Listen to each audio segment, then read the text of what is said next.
Good afternoon, everyone. What we're doing here today is not my call to action, it's our call to action. It is not my office's intention to be in charge of anything.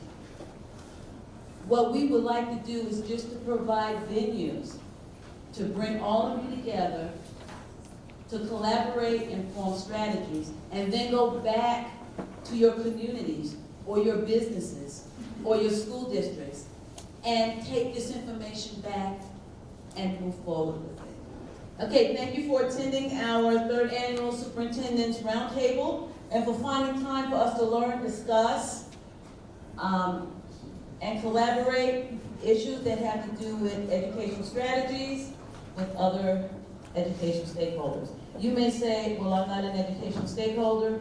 Yes, you are. You are part of this education system. The success of our student equates to the success of our county. We all are important stakeholders in this education system. And I would like to recognize our district superintendents, principals, and lead teachers. Superintendents, principals, and lead teachers, would you please stand?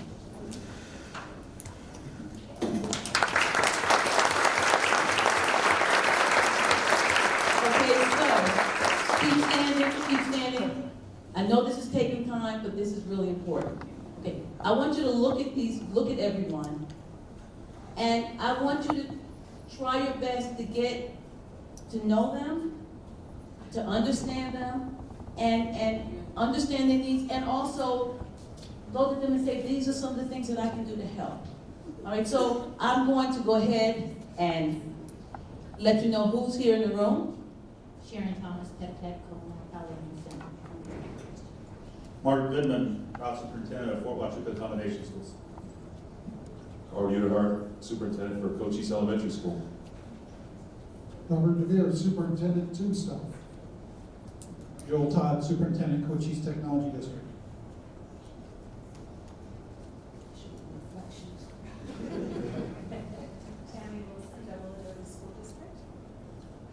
Lloyd Guzman from Apache Elementary School. I'm head teacher admin. Sherry Roslick, I'm the superintendent in Palomitas Elementary School District. I would be embarrassed, but you guys are my family, so I'm fine. Dana Pels with the CAS, the Center for Academic Success. Wendy Conger, Superintendent of Blue Unified School District, and also a board member for CTED. Michael Mortensen, Superintendent, Benson. Arlene Kennedy, Superintendent of St. David Unified School District number 21. Kelly Glass, Superintendent, Sierra Vista.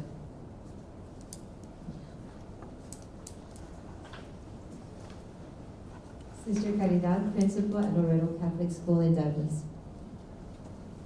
And I would like to recognize Sister Caridad. We had a mini grant. We gave out mini grants this year for our teachers, and we gave 24 200 mini grants out and 1 500 to the most creative and the one that was most relevant.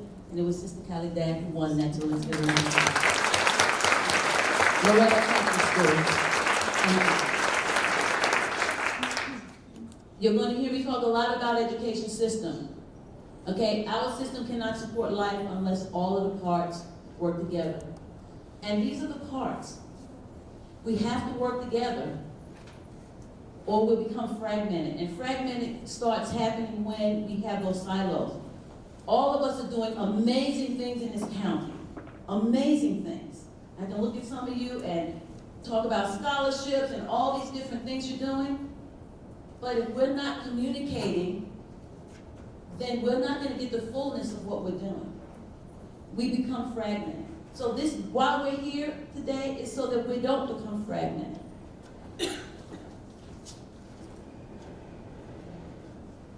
Our education system is like a body, and it has a lot of different parts. And I showed you those parts a few minutes ago. No part is more important than the other. That means that person in the home, grandma, grandpa in the home, a business leader, a student, a teacher, every single person who is affected by the system. And what's so great, I like this part. No part of the body is more important. And those parts you don't see are usually the most vital. So yes, we see the teachers and the educators, etc. We see those on the outside. But you know what?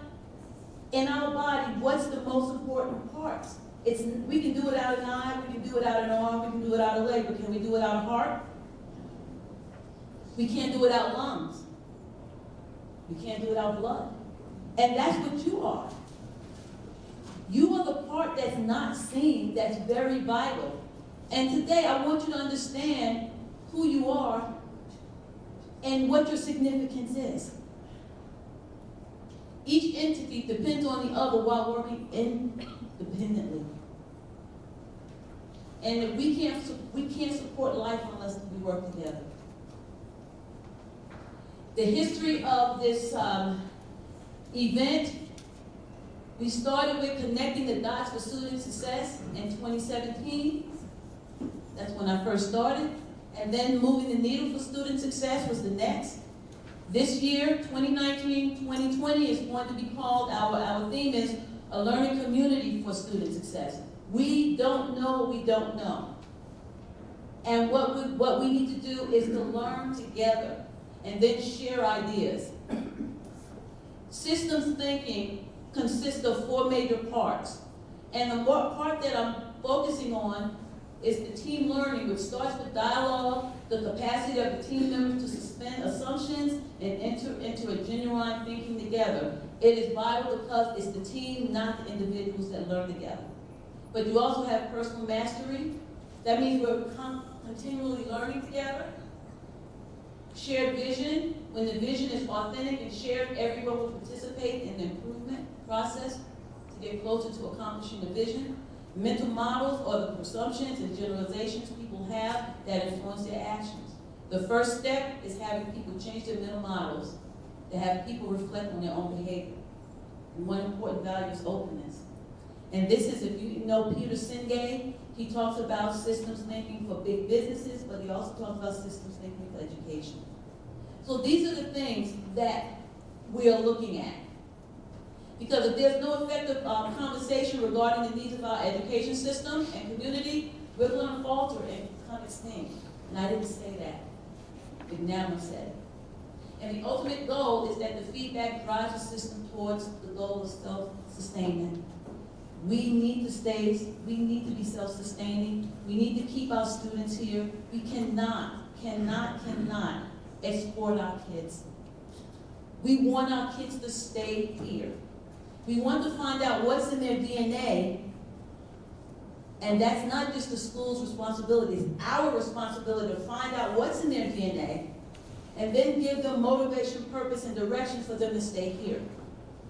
The schools cannot do that by themselves, ladies and gentlemen. The superintendents are working hard trying to ensure that all the dots and the boxes are checked, plus dealing with all the societal issues that are going on. So we need to do this together. So our vision is economic independence for our students and economic success for our county. To do that, we improve our educational culture. Everybody has to own education.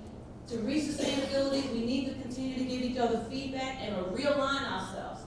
When we're misaligned, it's okay to continue to move in different directions until we're aligned. And to connect the dots, we need to provide opportunities for feedback. And basically, that's what we do. So while we're here, these are the reasons why we're here. Family reunion time. To collaborate, to ensure the feedback is continually exchanged, to meet the challenges and work together towards a common goal. Again, that word, to develop strategies to make the necessary adjustments. A deeper while we're here, to align labor market's effort with the education pipeline to provide students with the academic, technical, and employability skills they need in the workplace. The schools can't just do that, ladies and gentlemen. We have to do that. We have to do that. We have to continue to align the educational workforce pipeline, and that's not the state's job. That's our job. And this is why we're here, so that we can do that. Provide opportunities to develop develop a good approach to ensure that they're prepared for tomorrow. But I always like to say to keep them here. I don't want to export them to Pinell and Pima and Maricopa. I want them to stay here. We want them to stay here. And the big one right here. Cochise has a diverse, well-educated skill force participating in a thriving economy. We are doing it. I'm not going to say we will do it. We are doing it right now. This is just helping the momentum. We provide venues for collaboration and county learning. Through these areas right here, we're starting a student advisory council. We have educational advisory councils. We have CT workshops. We had an amazing question and answer forum. Some of you were there. That was very heated and emotional, but amazing. We're going to have an Innovation in Education Conference, and a lot of you know about that. That's so that our teachers don't have to go up north for their certifications and learning, but it's also for our community. Community needs to go to these conferences because the teachers cannot just sing the song to the students. We have to sing the same song in the businesses and post-secondary education, everywhere. We have to sing that song. So a lot of the things that are going to go on in this conference, 40% is behavioral health. Stephanie? Oh, it is. Okay. Can we, somebody help me out.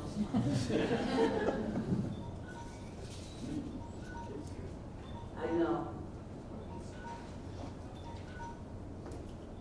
Okay, so.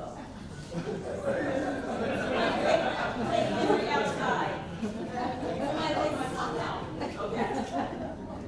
I cannot believe I couldn't do my phone. All right, so here we go. You have some surveys on your desk. Please place recommendations. We have some wall charts here, and you have some stickers. What I'd like you to do is take those, make recommendations for our next survey. Take the sticky and put it on the wall chart so we can go ahead and start our survey for next year. Okay, I'm going to go through this really fast. I have now 10 minutes. All right. You have these surveys on your table. Please take them home. Please take the surveys and share with others. But the survey, basically, these are our top educational concerns in our county. Okay, funding, teacher retention, teacher support, salary, behavior health, school culture, and climate. I would like you to take that information back to your organizations and talk about how we can move forward and make those things better. As far as the progress meter, Specmore Arizona progress meter, we talked about that last year. It has to do with early learning, 3rd grade reading, 8th grade reading, high school graduation, opportunity youth, and post-high school enrollment and attainment. You have that information in your packets. This is where we were. Last year, 43% as far as 3rd grade reading. We talked about that last year. 8th grade math, we're at 34%. That means 34% of our children are at 8th grade math. Okay? All this means is that we just have to work together a little harder. It's not just about the teachers and the superintendents. It's about us. How can we make things better? High school graduation, 84%. Opportunity youth, and we want that to go down. Opportunity youth are those youth who, after they graduate, they kind of fall off the world. We don't know what they're doing. They're not working or going to school. We want that to go down. Post-secondary enrollment, 49%, and attainment. That's how many people have 2-year degrees and above. Okay? This is something that we can talk about later, or you can take back to your organizations and talk about. But just to look at the progress meter really quick, this is some of the data. 2014, 15, 2015, 16, 16, 17, 17, 18, and 18, 19. You will have, if you would like these slides, please get with Ben Rayner and he will send them to you. just to see really quickly, we are, as far as third grade, we're on an upward trend. I'll just put it like that. Here we go with the 8th grade math. This was in 2014, 15, and here we are right now. High school graduation. We were here at 80, and we're at around, what, 85, 86, 87, somewhere around there.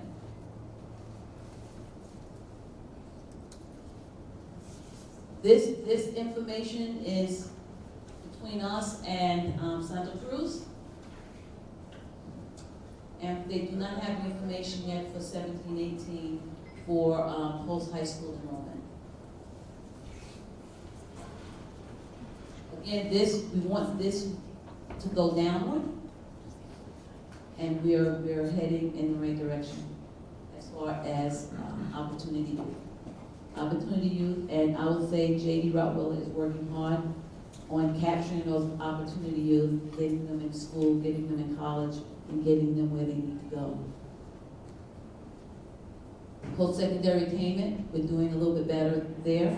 We don't have more information here yet. Okay, we're going to go over the AF scores really quickly. And what the AF score does, they measure the test scores, the AZ merit, and if students are graduating, and the steps taken for career or college. It places a lot of emphasis on growth. Rural schools have a big challenge with the AF scores or the AF school grades, and these are some of them. Connecting with the community, recruiting and retaining teachers. It's hard for us to get certified teachers in rural areas. So these are some, and this is something that you need to know. These aren't the issues that our urban school districts are facing. We as rural schools, we face very, very special challenges. As far as the letter grades, we have A, excellent, B, highly performing, C, performing, D, minimum, and that's supposed to be an F for failing. Okay, so I'm going to go and we're going to look at this one. It's a little bit quicker. Our K-8 schools, 2018, 2019, 2018, 2019, C scores. We had one F, as you can see, in K9, 9 to 12. We got better. We have none here. Our alternative schools are our private schools and charter schools. Really, our charter schools. And here we go. If this is wrong, please let me know. Okay, our A schools for this year right now, these are our A schools, and these are our A high schools. And I'm missing, am I right with that, Ms. David? Okay, I had to make sure.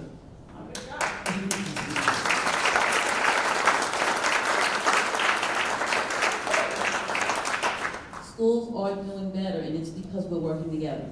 This is a us thing. And can you imagine if we continue to do the us thing? If you get with our superintendents and our teachers, et cetera, we are going to be amazing. I want to let you know something. I went to a conference, ABEC, that's the Arizona Business and Education Coalition, and we were talking about assessments. And this is what ASU has found out through their studies. 10% of what happens in the classroom affects an assessment. 60% out of school issues, 60% of out of school issues, that's what affects assessments even more. To give you an example, these are some of the examples. So remember, 10% of what we do in the schools affect the assessments, 60%. These are the things. And this is why we say some of those scores that they're giving us, because we have 50 Title I schools. We are doing well. But I just need you to know that when you look at those scores, this is a us thing. And of course, about our kids, they drop out of school and they lose hope to graduate, right? We're going to make them feel excited. We're going to give them a vision. We're going to do it locally. We are not going to wait for the state or the feds to help us. We're going to take all of the things that we have right here, right now. We're going to use those assets first, then we're going to tell them what we need. We are by doing these things right here. College and career readiness, CTE, STEM, RAIN, and all these other things we're doing as a community. When we do this, our kids will not just be graduating and having a job, they're going to have a career and they will stay here. And that's what we want. So our future goals is that Cochise County has a diverse, well-educated, skilled workforce, participating in a thriving economy, and that our goal is that 60% of our population, ages what, 25 to 65? Okay, 64? Thank you. They will have a professional certificate or college degree. Okay, and remember, this means, this is post-secondary. This means that if our students want to go into real estate, they get a real estate license. That counts. Okay? So we're going to talk about our goals today. We're going to talk about Achieve 60, our Cochise. I do not make anything up. Okay? We had a steering committee, and that, I don't know how that got messed up there. Okay, I'll just let you know that is not, that's a mess. Okay, that's a mess. Dan, it's not that we don't love you, that's not. Okay? Dan is our strategic, what is it? Economic planner. What is your title? Development services. I've given him every title in the world, okay? I'm sorry. Okay, but we didn't do this on our own. This was our steering committee, plus Ms. Yanoff, who's here right now. So, the governor had this vision, and we were doing it anyway. We were doing it with our CTE and our industry meetings. We were doing it, so we just went ahead and embraced it. Okay? So, I'm just about finished. The root to the fruit. If we understand, if we cultivate these things under here, feedback, realignment, communication, the right people at the table, improvement, collaboration, a shared vision, interdependency, becoming a learning organization, the fruit will be sweet up here. And it won't be so sour and hard. So if we cultivate the bottom, the top, we won't have a lot of problems at the top. So let's start to talk, cultivate, share ideas, so that these things up here will come out nice, juicy, and good. Here are our upcoming events. We have a culinary challenge at the mall with 3 schools, hopefully 4-H is involved. Please come to the mall. I'm over 2 minutes. Please come to the mall and support that. I think it's St. David's, Sierra Vista, and Tombstone. And they have to create a healthy dish. And the Grinch is going to be there to also help judge the dish. Okay, these are some of the things. Okay, that's all that I have for now, but alone we can do so little, together we can do a lot. If you'd like to text me or call me, here's my information here. We have a web page, we have Facebook. So thank you very much for your time.